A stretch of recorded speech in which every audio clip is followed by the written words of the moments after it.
Tracie here. Have you heard about the Guy Girls Patreon?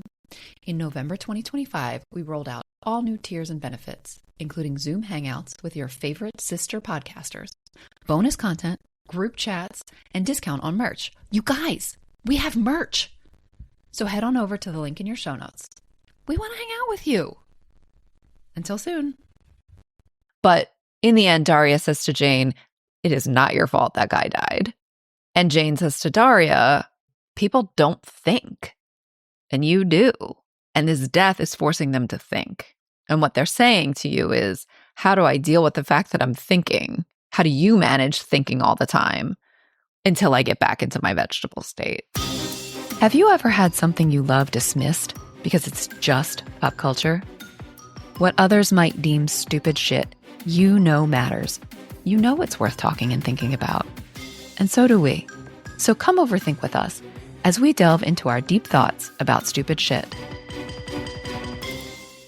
I'm Tracie Guy Decker, and you're listening to Deep Thoughts About Stupid Shit, because pop culture is still culture, and shouldn't you know what's in your head?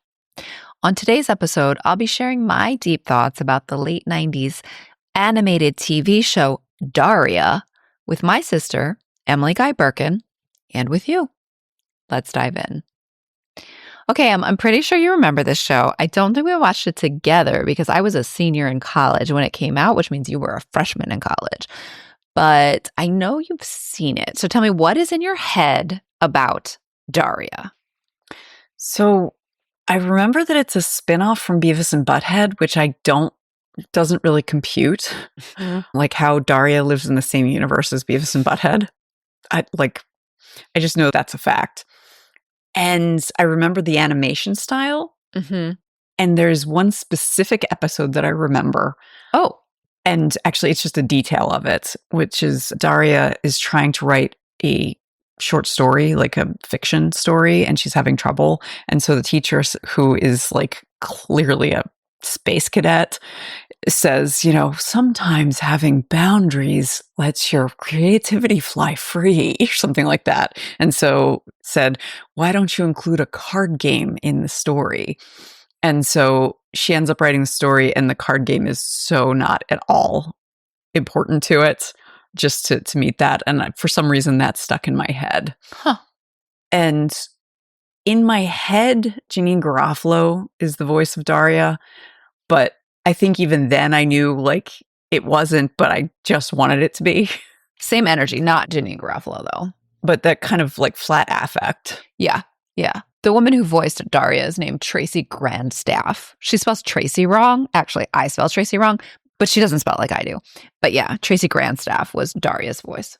So that's what I've got. Okay. So tell me, why are we talking about Daria today? Well, Daria was kind of stuck in my head in part because our stepfather, Daria, is called Misery Chick. The Misery Chick, in fact, in the season finale of the first season. And our stepdad, I guess, was watching this show and was like, hey, that's Tracie. Daria's like Tracie. So it's sort of stuck in my head. It's okay. I mean, I earned it a little bit. No. I mean, I know I'm the one with I'm a ray of fucking sunshine. I bought you that mug. You did. But, yeah, I mean, it was more than that. But, Daria, she's very smart. She takes no guff. She, makes lots of, quippy, sarcastic comments. Our family has the joke about the what century is this? Because right around the same time as Daria was out, when you graduated from college, I know you know this story, but I'm telling our listeners, I was in the tiny one hotel in tiny Gambier, Ohio, and the poor young man who was working the front desk, he had to I had to hang up and call back so he could make the connection I wanted him to make. And full sneer, I think my lip was actually up in a Elvis sneer. I was like, what century is this? Which is a total, except Daria would have said, I thought this was the 20th century. 21st at that point. It was, right. It was 2002. I do want to make sure that it is entirely clear you had hung up by that point. The poor young man could not hear you. I'm not sure that I had, actually. You had. I'm not sure that I had. You hung up and you were like, what century is this? I think I did, but because I have a memory of this poor boy being like, sorry, like on the other side of the line. Anyway, I still have the same outlook, but I give slightly more grace now in my middle age, I think. Slightly more. Anyway, I've softened a bit. Anyway, that's why Daria was important to me. I'm not sure why it showed up now, except that I guess in my brain, I was like, it's time for another animated piece, which I just did animated like a few episodes ago. So obviously animated is really important to me, which is no surprise to regular listeners. Is kind of our thing. It's very much your thing. It's kind of important to me. So no surprise to our listeners. So anyway, that's why Daria, that's what's at stake for me, is that to at least to some members of our family, I bore a striking resemblance to Daria. So that's why. So let me give you some postcards from the destination, and then I'll remind you a bit about the show. So I want to talk a bit about, like, this show was, Daria herself was in many ways very self-aware and didn't like hide that from the viewers. And so there was a degree to which it really like did not talk down to the viewers. It just like told the smart joke and expected you to get it, which is kind of refreshing for an MTV show. I wonder, I was never a Beavis and Butthead viewer because I just found those two guys, I didn't find them funny. But I wonder if there was a degree to which they, as anti-heroes, were the butt of the joke. And there was still some of that because Daria was a recurring character on Beavis and Butthead. So I don't know. I never watched it, but it makes me wonder because this show does not dumb down the jokes or explain the jokes for the viewer. Like they just expect you to get it, which is kind of cool. There's through some minor characters, Jody and Mac, who are both Black, we actually get some reckoning or at least acknowledgement of the role that racism plays in people of color's lives, and in particular smart people of color who, like, Jody and Daria are in many ways counterparts, but Jody has a totally different way of dealing with the way she sees the world, the same smart ways that she sees the world as Daria. And it's at least in part because of race. And I think that's a really interesting thing from the late 90s, early 2000s. Jody actually gets her own spin-off. I think it was originally meant to be a show. It ended up being, I believe, a feature film, not for the like direct to TV, but a film length treatment rather than episodic. But I think that's also an interesting thing that Jody then gets her own spin-off. As a result of that kind of reckoning with race, we see the degree to which being cynical is actually a privileged position. Like it takes privilege in order to be cynical, which I think is something that we could wrestle with a bit, you and me. I also want to talk about sort of the assumption that this film reifies and really like leans on, that being smart means being depressed, that those two things like are necessarily go together, or at least being perceived that way. And there's sort of reckoning with being smart and sort of not caring about the things that other kids care about, which includes like being popular and like how one looks, but it also includes romance, which is interesting and gets kind of poked a little bit, which feels real. Like that actually reads as really real. So I want to talk about that a bit. And then finally, there's a way in which Daria, again, is very self-aware and aware of like the psychology of what's going on in the background of everyone in her life, including herself, and we also see from the very beginning that she is identified as having low self-esteem. So there's something like, I'm not sure where I'm going with that, but I want to hold it up to the light and look at it. So that's where we're going. So I'm not going to give you plot summaries because it's a TV show. There were 4 seasons. I did not rewatch every single episode. I rewatched the whole first season in preparation, but I did not watch every single episode. So I'm going to give you the main characters the way that we've done for other TV shows. So I'll start with Daria Morgendorffer. She is a sophomore at Lawndale High in first season. So presumably she advances through grades in the other seasons. And in fact, Jody, the movie about Jody is sort of post-college. And I believe the final season of Daria was the kids like preparing to go off to school. So they've moved to a new town. She's new at Lawndale, and she is kind of alternative, we would have called it in the late 90s. You know, she's wearing like a skirt and combat boots and a green blazer that she always wears. We get a lot from the credits screen with a song by one of the members of Riot Girls that's like sort of tuneless, and like it was super cool in 97 with the little chorus of la la la la la, which is going to haunt my dreams now from having like binged the whole first season over the past few days. Anyway, Daria is long-suffering. Her younger sister, Quinn, is the president of the fashion club. She is a freshman. She is very popular because she has super bouncy hair and equally bouncy boobs. She wears a little like baby doll t-shirt and jeans all the time. She does not want to be seen with her older sister, and in fact disavows her and tries to convince her friends that Daria is like her cousin or something rather than her sister. We have both of their parents, Mr. and Mrs. Morgendorffer. They have first names, Jake, and I can't remember mom's first name. It doesn't matter. She is a very high achieving, maybe lawyer, maybe, I don't know, it's not clear, but high achieving professional, like always wearing like skirt suits and high heels and things, and having very important phone calls. And she knows she needs to be supportive of her daughters, but it's this sort of lip service so that everything either of them says is responded to with, great, that's great, until it's something she doesn't like. And then, you know, these weird things happen. Dad is like kind of clueless. And sometimes mom will be like, back me up, Jake. And he's like, yeah, with this like, you know, deer in the headlights look, like, what's your mother said? You know, that sort of thing. He also has a professional job. We're not sure what it is. Daria's best friend, Jane Lane, is very good at art. She has an asymmetrical haircut. She also wears skirts and much taller boots that lace up. She has, yes, Emily, you just marked your ear. She has earrings like all the way along her cartilage, up and down her ear, like rings, silver rings. And she is equally sort of deadpan. Well, no, she's equally cynical, slightly less deadpan.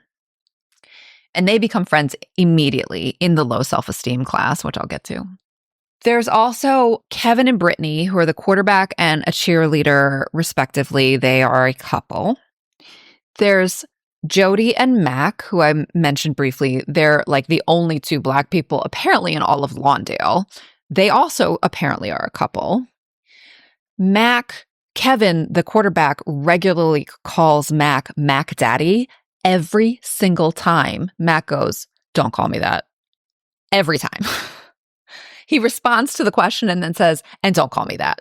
Then we have their teachers. There are a couple of other students who are sort of minor recurring characters, like the members of the fashion club, or there's a really like a geek who thinks he's like, I don't know what the word is. He thinks he can get in their pants. Like he's always giving these like terrible one-liners, but he's like a Casanova big type. geek. Yes. His name is Charles. Everyone calls him Upchuck. And then their teachers. We see a number of their teachers in a recurring way. The one that you remember probably is Mr. O'Neill, who can't remember the kids' names at all. He's the English teacher, but he is also the teacher for the self-esteem class. The history teacher is like very high strung and like very sarcastic and gets agitated really easily, so that like one eye kind of bulges because he's so like agitated. Their science teacher is a woman who is like coming out of a divorce and is always talking about the ex-husband and sort of like projecting his behavior on all of the boys in the classroom. Their principal is Mrs. Lee, who is struggling with the fact that the high school needs more money and makes some questionable choices as a result of wanting more money. And there are probably others, but those are the major players. So This this TV show passes Bechdel flying colors every single episode. Like, not just like I have to look across the entire oeuvre to find it. Like, it passes Bechdel with no problem. Jane and Daria talk about stuff besides boys and men all the time, as do Daria and Quinn. Like, it passes. I think one might argue it's even feminist. I think you could argue that. I mean, it is this particular brand of feminism from that late 90s time period. But at one point, Daria, they actually put in the mouth of Daria, it's not in the first season, but I read about it in future seasons. There's a moment where she says, people always call me a feminist when I say things that distinguish me from a doormat or from a prostitute. And so there's a degree to which, like, it's just assumed. Which is another reason I suspect that our stepfather, like, associated her with me, right? But one of the things that I want to talk about that kind of possibly undercuts that is the way in which there is also assumed that Daria is miserable because of her intellect and maybe because of her feminism. In the final episode of the first season, they actually address this directly. The episode is called The Misery Chick. So in this episode, an alumni of the high school who was the star quarterback is coming back. It's only been a few years, like 3 or 4 years, and he took the team to state championships. And this guy's a jerk. Like, we and Daria witness him proposition or insult every single person that he meets. And he's just terrible. He and Jane meet him, and like Daria says, "Excuse me." And he's like, "You got to be kidding. I'm not going to talk to you." And she's like, "I don't want to talk to you." And he's like, "You just said, excuse me." And she's like, "Yeah, you're leaning on my locker." Anyway, he's a jerk to them. And he says, he's the one who says the phrase misery chick. You're one of those misery chicks who thinks about how terrible the world is just to distract everyone from the fact that you're a loser, something like that. As he's walking away, Jane says something like she wishes he would die. And it's just like a sarcastic joke, but then almost immediately, the goalpost, which they were going to name after him, falls on him and he dies. I'm sorry. I shouldn't laugh. I mean, it's supposed to be funny. And then all of a sudden, all of her classmates and even one of her teachers are like coming to Daria for advice on how to like handle being miserable and feeling so rotten because she thinks about dark things all the time because she's always miserable. And this is like hard for Daria because at the end, she and Jane actually have a conversation. Jane had been avoiding her, and then they actually do meet and talk. And Jane was feeling awful about the fact that she wished for this man's death and then he died. And she didn't think that Daria would get it because Daria was like making jokes about it and just being sort of like, whatever, he was a jerk. And Daria's like, no, I'm sorry he died, but that doesn't make him a good person. He was still a terrible person. And then Daria says, you know, people keep coming to me because you're miserable, Daria, but I'm not miserable. This is how I see the world or whatever. I don't remember exactly the way she talks about it. It doesn't really matter. But in the end, Daria says to Jane, it is not your fault that guy died. And Jane says to Daria, people don't think, and you do. And this death is forcing them to think. And what they're saying to you is, how do I deal with the fact that I'm thinking? How do you manage thinking all the time until I get back into my vegetable state? So the show addressed directly this perception that Daria's intellect makes her miserable, which is interesting. And I appreciate it. Like, because we hear from Daria's own mouth, I'm not miserable. But I'm not sure the show actually shows us that she's not miserable, right? Like, she, in the first episode, in the pilot, she ends up in this low self-esteem class. And while the class itself is ridiculous, and she and Jane end up getting out of it because Jane has taken it 6 times and knows all of the right answers to the test, the implication is not that they don't have low self-esteem. Quite the opposite. Like, the test was on to something. It's just that the school doesn't know what to do about it in actuality. And you said this before we started recording. The reason why she ends up in that class is because when she started at the school, she had to take A psychographic test that put her in that. That put her in this class that her sister didn't end up in. And interestingly, when her parents hear, like, this actually was very funny. Her dad's like, "What's wrong with you, Daria?" And the mom's like, "This isn't going to mean I'm going to have to go to like parent-teacher conferences or anything, is it?" Like, so that actually was very funny. Mm-hmm. I laughed out loud at when the dad, he actually like smacks the table. Like, "Low self-esteem? What's wrong with you? We always tell you you're wonderful." Like, oh my goodness. So I guess what I'm trying to tease at is like the show, both like the showrunners are like, yeah, people think this and like they're wrong, but they're also right. I want to stick with this for a minute because I feel like that's not necessarily like, I feel like what they're doing is they're reflecting a reality in some ways. Yes. Because it's not that people of high intelligence like Daria and Jane have low self-esteem in the way that like we think of it as like low self-worth. It's that they have a clearer understanding of reality, which leads to a better understanding of their place in the world.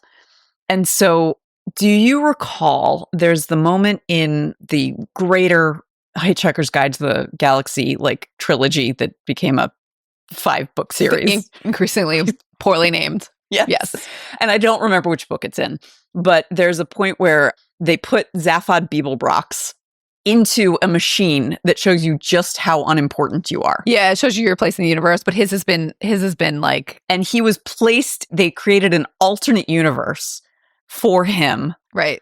So he's the only one who ever comes out not insane. Yes. Yes, I do recall. Mm-hmm. So I'm thinking of that because, and like Zaphod Beeblebrox, I have for years thought that like he is a smarter and more charismatic version of Trump with more arms and heads.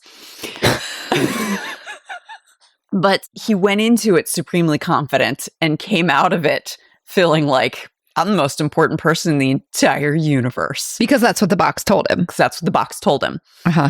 And it feels like, and I know this is something that I have seen over and over and over again, like very intelligent people whom I love are like burdened with reality. And it's not that they have low self-esteem, it's that they're burdened with reality.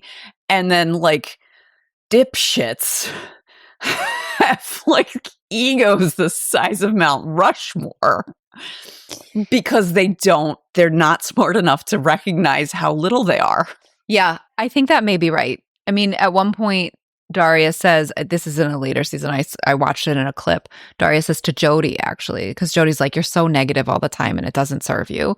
And Daria says, "I'm too smart and too sensitive to live in this world with the sister I have and not be this way. It's how I cope."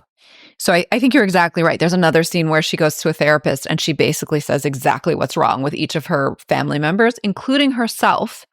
She says to the therapist, "I actively work to make people dislike me so that when they do, I'm not disappointed."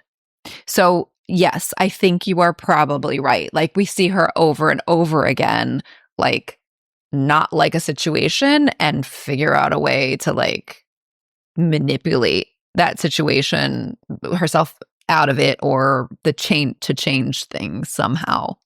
And she also is very aware of like relational dynamics. In an early episode, she and her sister both end up at this party at a classmate's house whose parents are out of town. And at the end of the night, they lose their ride, like whatever. And Quinn says, "Should we call mom and dad?" And Daria says, "And give them that much power? No way, we're walking." So there's like this constant assessment of the power dynamics, the whatever, like, so I think you are probably right. And to your point about sort of reflecting reality, I want to sort of stay with kind of the perceptions of how this disaffected, smart teenage girl is and like the way that this reflects it. So in that episode where they go to the party, these two boys hit on them hit on Daria and Jane. And Daria gives them, they're like, where you girls been all our lives? And Daria says, we've been standing in this room. We were born in this room, and we've been waiting, wondering if we would die in this room alone. And then you came along. And one of the guys goes, hey, she likes you. And so there's this, like, you know, to fit the stereotype, like, she is not interested in romance, or at least not with, like, certainly not with that dude, right? Mm-hmm. Mm-hmm. Jane ends up going into the makeout room, aka the laundry room, with one of them. Jane lies about it to Daria because she's a little bit ashamed of it.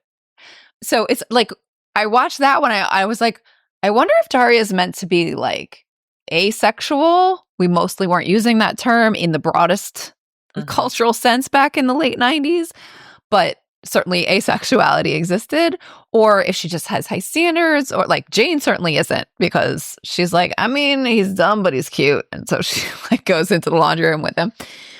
But in later episodes, we see Daria has a big crush on Jane's older brother, Trent, who is like still living at home and trying to make his band work, which is called Mystic Spiral. But Daria says that sounds like a Doors cover band that plays at brew pubs. To which Trent's like, oh, maybe you're right. What if we spelled it with two Y's? What if we spelled mystic with two Y's? So, but Daria has a big crush on him, which I think is also like reflecting of reality, right? Like, she eschews all the things that she's supposed to want, but she's still a teenage girl. Mm-hmm. And so, like, having her have this crush on Trent, which is unclear if it's requited or not. Like, at least in the first season, nothing actually happens between them.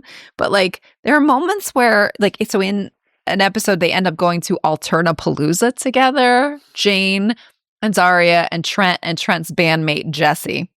They all go to Alternapalooza, and, like, Daria, like, Trent and Jesse will say something, and Daria will think some snide remark, and we hear it, but she's not saying it. Her lips stay still. Eventually, Jane's like, say it, Daria. Say it. Whatever you're thinking, say it, because they're going to go on like this for hours. And then they drive past some, like, big billboard that said, if you lived here, you'd be home by now. And Daria, like, forgets she's trying to be quiet and whatever, demure, and she goes, and be bored out of your mind. And then she immediately, like, covers her mouth.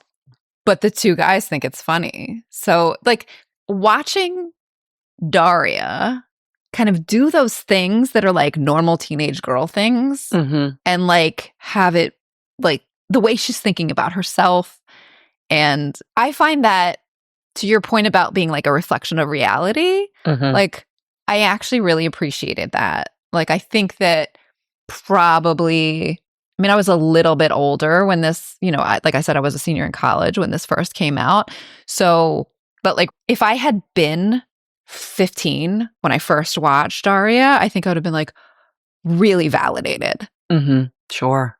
By that in particular, that sort of like, she acts like she doesn't care about it, but she's still, you know, she still has a crush on Trent or whatever.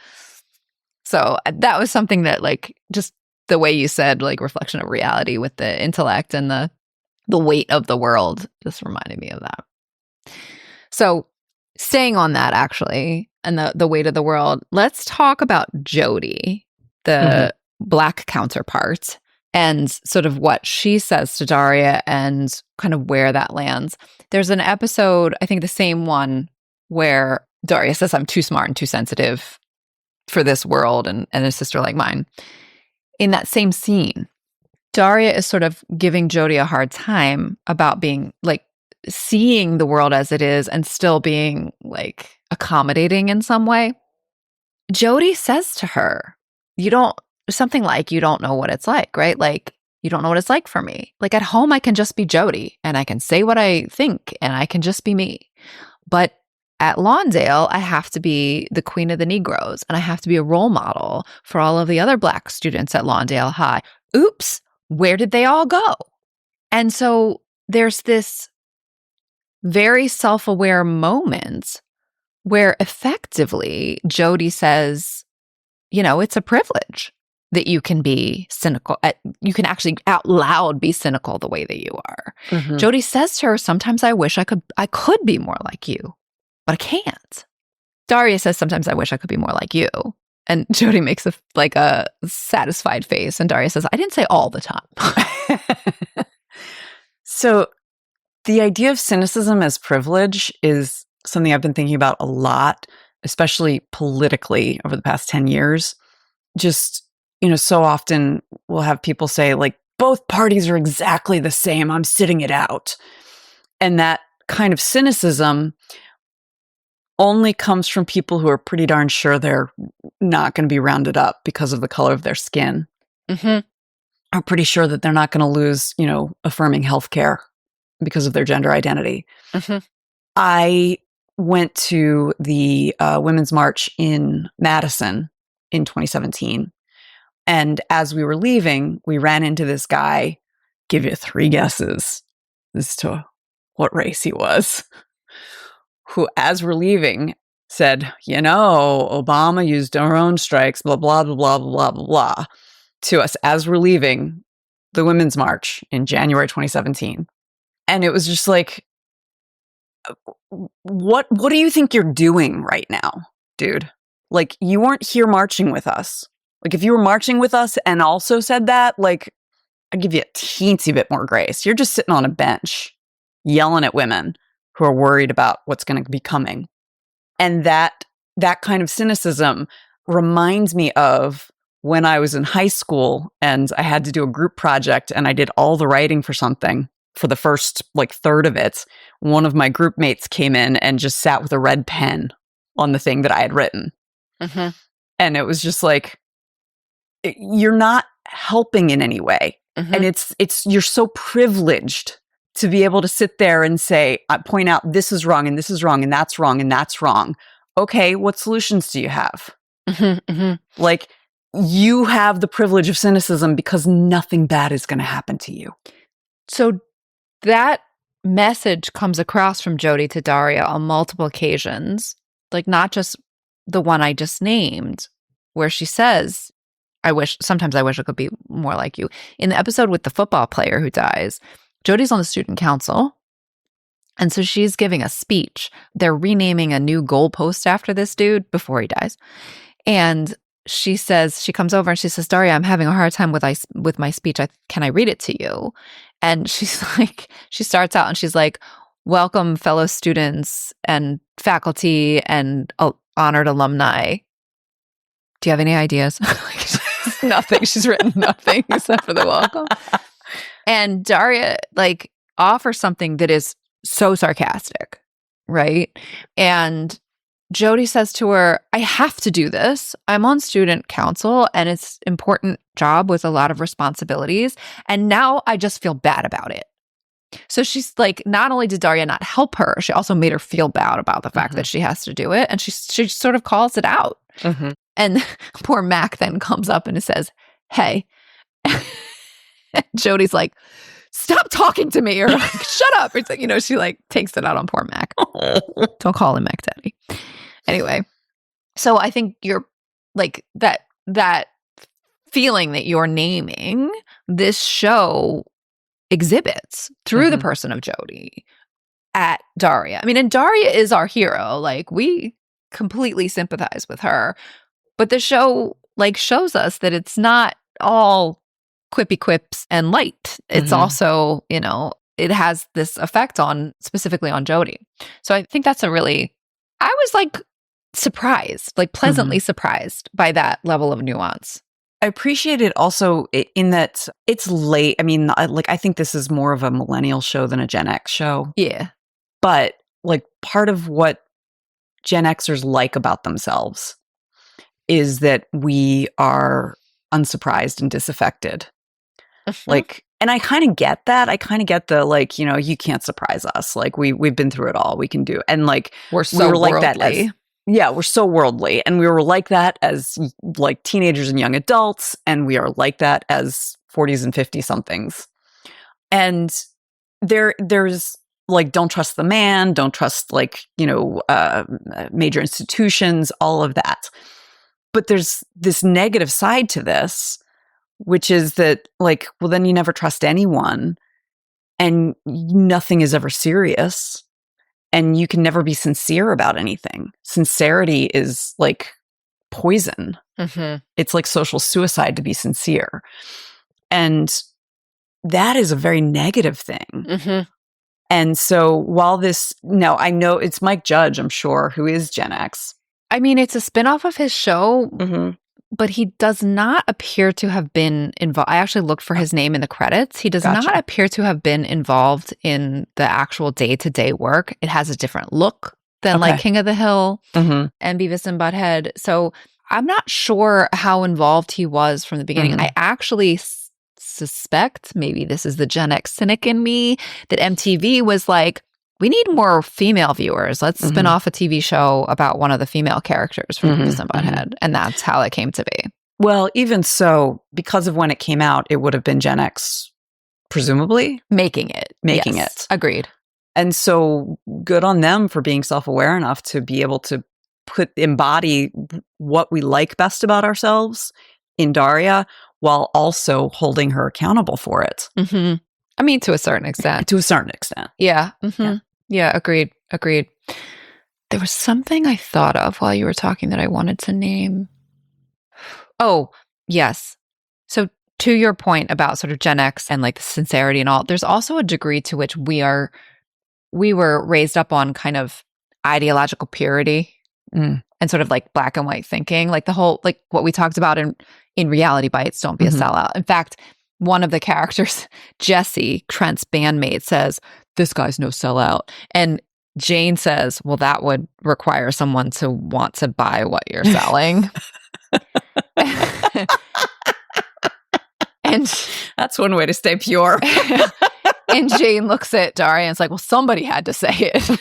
Says something, because Daria was keeping her mouth shut. Anyway, this show kind of a little bit grapples with that. There's an episode about plastic surgery where some of Quinn's friends end up getting plastic surgery. Quinn is the younger sister who is already very attractive. And Quinn decides that she wants to get plastic surgery because she was cuter than these girls, but now they've had this surgery, so they're cuter than she is. So she needs to go get surgery. But then, of course, they're going to go get surgery, and it's just going to be a vicious whatever that thing is called. It's the Butter Battle book. That's what Quinn says to Daria. And it ends up going badly, like the girl who had her nose done, it like caves in or something. So we have that very clear lampooning of the need to like change our appearance. Like the doctor like shows Quinn like what she could look like if she got cheekbones and lips and like all the things, and then turns the camera on Daria and shows Daria what she could look like and turns her into Quinn. So there's very clear lampooning. At the same time, Mom, we get sort of a couple of scenes of Mom, like I mentioned earlier, where she's like, we shouldn't be judged by our appearances maybe, but we are. And that's just the reality. And so she's like almost talking herself into it. And there's another episode, not about plastic surgery. They end up on a college campus. It's the alma mater of Mom and Dad. And this college student, a boy, comes up to Mom and is like, can I have your underwear? And she's like, what? And she's like really offended, but also a little bit flattered. But then he says, our frat house moved off campus. And so when we fly underwear on the flagpole, it can't be seen from the quad. But I've been watching you and I think yours is big enough that it would be seen from the quad. So we get this like kind of gross. Not like, kind of. Totally gross. The whole thing is gross. What I'm saying is kind of gross is the takedown of Mom. Like what the show wants us to think about Mrs. Morgendorffer as a result of this is what feels kind of gross. Gotcha. The college student is all the way gross. But what the showrunners, I think, sort of want the viewer to feel about Mrs. Morgendorffer feels kind of gross. Like, there's this, she says they go up to Jake's old room and he's like trying so hard to be liked by these college students who are like, whatever, old man. And she's like, remember when you and your friends used to lean out that window and scream horrible things at me? And then she's like, Quinn is on this campus. Like, she suddenly realizes that her daughter is going to be the subject of this. And there's this sort of critique that, like, what we see is that she knows she shouldn't like it, but she kind of sort of did, which is different than we accept different things now than we did 30 years ago. Like, which is true. I mean, that happens. Like, things that I took for granted as just kind of the way things were because I was a fish and it was water. If they happened to my daughter, I'd be like, oh, hell no. But there was a degree to which, like, I feel like the show was like judged her for it. Yeah. Which undercuts some of the feminism of Daria herself, but actually feels like that 90s feminism where we judged less enlightened women. Yeah, ideological purity. And the ideological purity. It's all related. It's all related. Yeah. Well, I've had this realization recently that ideological purity that we require of ourselves is the same kind of like self-policing that like high control religion forces on people. Interesting. And that realization came about because I saw an interview with one of the Duggar kids who has not exactly escaped, but is no longer exactly under them. But growing up, she was told that music with drums in it was like of the devil. And so she accidentally heard music that had drums in it. And she's like, oh my God, I'm going to hell, like as a kid, and was like having heart palpitations, which like broke my heart.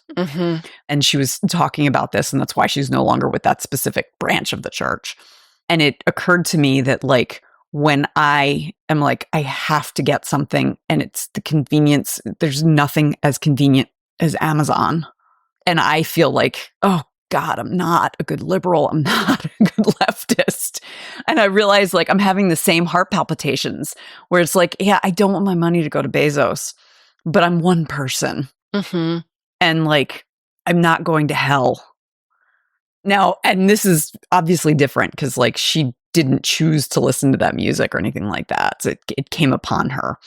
I am making this choice, but it's a choice that I'm making in this sea of other choices that are with or without my agency. And so like the level of ideological purity that we require of ourselves, like, at least for me, makes me feel like I'm in a smaller and smaller and smaller and smaller and smaller box. Because like, I got to do this the exact right way or else I'm not ideologically pure. And that just might be my anxiety. Maybe. But I would label it actually as perfectionism here, as like, I think it's ideological purity that judges others the way that this TV show, I think, judges Mrs. Morgendorffer for enjoying feeling desired, even though she's a high-powered woman. I think it is perfectionism in ourselves that sort of we've been trained that we will be worthy, loved, successful, safe. I mean, for the Duggar kid, safe if we are perfect, and only perfect will do. And this is a semantic distinction that I'm making, but I think it's slightly different, like, because we're not actually asking Mrs. Morgendorffer to be perfect exactly, though she maybe is asking herself to be perfect. So one thing to be possibly fair, although I think this is way too nuanced for an MTV cartoon, is like maybe it's asking Mrs. Morgendorffer to be more introspective. It's not that it's a problem that she is enjoying being desired. It's not that it's a problem that she like realizing how gross it is. It's that she doesn't spend time thinking about it. She just wants to get back to her vegetative state. Maybe. But that is very nuanced. That is not something that, like, even for a show that is smart enough to just let the audience get the joke, the audience isn't going to get that. They're just going to judge her. Well, the thing is, Mrs. Morgendorffer, yes, we judge her. We are expected to judge her. The show sets it up for us to judge her repeatedly for not being introspective. You're not wrong about that. Mhm.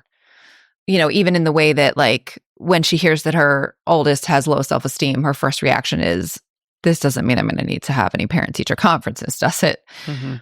So, yes, I feel like it's a slightly different category when we're talking about sexuality. And part of that is that it was the mom. And this is from the teenager's point of view, right? Like, there's one scene where Quinn and mom go to see an organization expert, and the organization expert, who's a woman, asks them to name their top priorities. And Mrs. Morgendorffer lists off a bunch, like 4 or 5, that are about, like, number 1 is spending more time with family, and then it's about work, and it's about whatever. And then she adds, like, number 5 is like, put more spice back in our marriage. And then Quinn lists, and Quinn goes, ew. And then she crosses that off and says a different thing for number 5. And then Quinn lists a bunch that are like, be more popular, be like very shallow things. And Mrs. Morgendorffer, like, judges her for it. The organization expert says, no, it's important to, like, be clear about what really matters. Like, no judgment, just what really matters. And Mrs. Morgendorffer turns back to her list and says, number 1, put spice back into my marriage. So there's, like, this through line about sex and sexuality, which she's not judged for that, I don't think. Quinn judges her, but we are not as a viewer. Quinn's 15. Her daughter, yeah. Yeah, and her daughter, and parents getting it off is gross, but yeah. And so, I don't know, it's like, it's complicated. It's complicated. I don't think we are meant to judge her for that moment. There's another moment when the kids both girls go to the Alternapalooza festival, and they ask the parents, what are they going to do? And they say, oh, we're going to pay bills. We're going to maybe do, I don't remember what the other thing is that they say, like some other really boring thing. And the girls are like, okay, well, don't hurt yourself. And then the parents, like, watch to make sure they're really gone. And then they're chasing each other around the house, you know, like, hey, foxy lady, dad says. So, like, the idea that they have a sexual relationship is treated a little bit as a joke, but not to judge them, like, you know.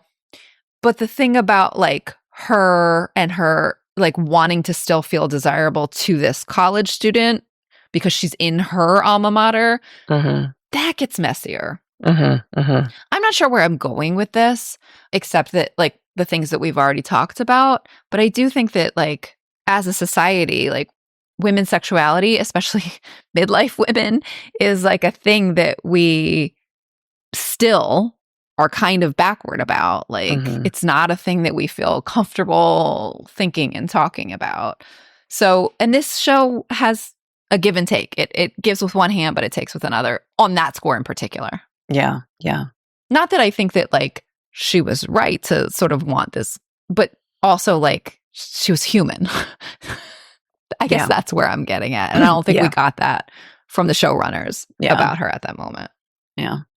So let me see if I can reflect back some of the things that I had to say about this, that you and I had to say about this TV show, this MTV TV show. So I guess maybe my biggest takeaway is the way that you named, which I think is exactly right, that one of the things that's smart about this show is not just that Daria is smart, but that the show reflects reality. And so the idea that Daria is a misery chick is less about the idea that, or the hypothesis that being smart equals being sad, and maybe more about the fact that being smart makes one, like, more aware of all of the kind of weight of the world, which makes one sad, or can.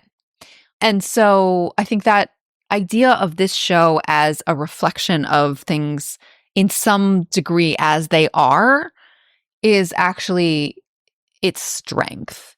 I think that, you know, the way in which Daria is self-consciously uninterested in the things that teenage girls are supposed to be interested in, I'm putting quotes around supposed, and yet has this crush on Trent and ends up, like, trying to be, at least to a certain degree, more like other teenage girls. Like, Jane says, you have lipstick on when they're getting picked up to go to the Alternapalooza. And she says, stop, I just ate a lollipop. Jane's like, no, you didn't. I think that is a reflection of reality, right? Like teen girls who were smart and disaffected still got crushes and then ended up like trying to figure out how they could be more attractive to their crush, just like Daria did with Trent. Or they were like Jane, where they like, went into the laundry room anyway because they wanted to, but then like he's dumb, but he's cute. Tried to hide it. And that makes for the best dogs. It's not a terrible boyfriend. Anyway, so that was one thing that we talked about, and sort of the difference between that kind of sense of one's place in the world versus low self-esteem, a la Zaphod Beeblebrox from Hitchhiker's Guide, Douglas Adams, and the Hitchhiker's Guide series, which is not a trilogy. Another thing we talked about is the way that it takes a certain amount of privilege to be cynical, or at least to be vocally cynical. In Daria, I think it was specifically to be vocally cynical. You brought in examples where it's like actually in the real world as well, because sure, both parties make mistakes, but only one is actually going to actively work to hurt my well-being. Only one of them is black bagging people or shooting them in the face. I mean, right. Right. So in Daria, we saw that through the person of Jody, who's Daria's black counterpart. So she is just as smart and just as capable of caustic quips, but she does not come at things with caustic quips, in part because, as she tells Daria, she represents her race in this all-white crowd.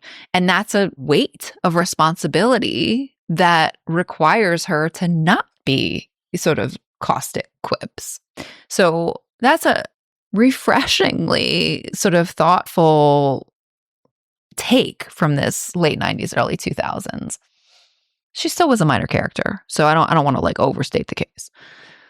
But I was impressed with that. Let me see. I think what else did we talk about? What did I forget? We talked a little bit about ideological purity. Versus perfectionism and the sort of feminism of this TV show, which is arguable, but not, I don't think misplaced, but the ways in which sort of actually 90s feminism was all about ideological purity and judging even women who were less enlightened, we thought, than us. And that is reflected in this TV show.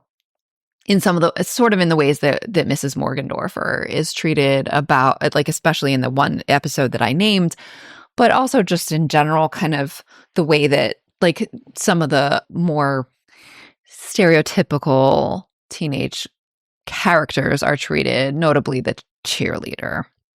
So I think that's all I have to say about Daria.